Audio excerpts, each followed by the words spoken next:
Bless the Lord in this house. God is good and worthy of praise. Come on, bless the Lord in this house. We honor each of you in your respective places.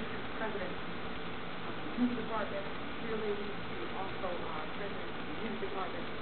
We are so honored for this opportunity to look in the Word of the Lord in Luke chapter 10.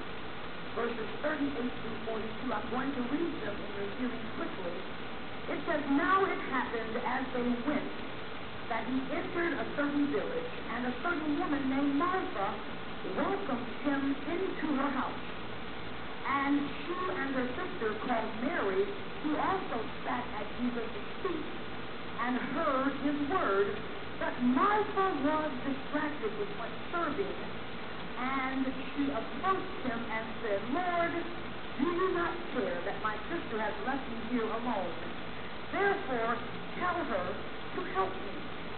And Jesus answered and said to her, 'Martha, Martha, you are worried and troubled about many things, but one thing is needed, and Mary has chosen the good part, which will not be taken from her.'"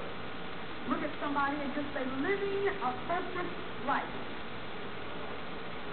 I am convinced that the only way we are going to allow our call to glorify God and our purpose to serve God is by achieving one thing, that's living a focused life.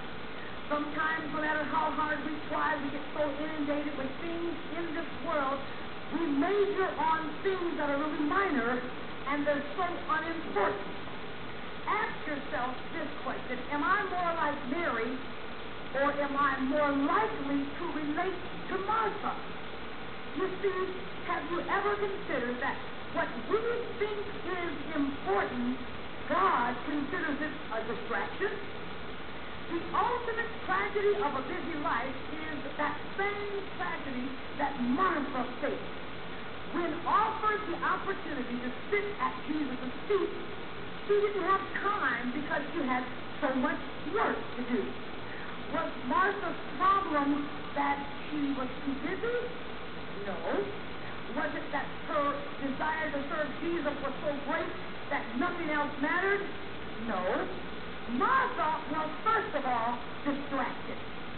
Her preoccupation with serving distracted her from what was most important.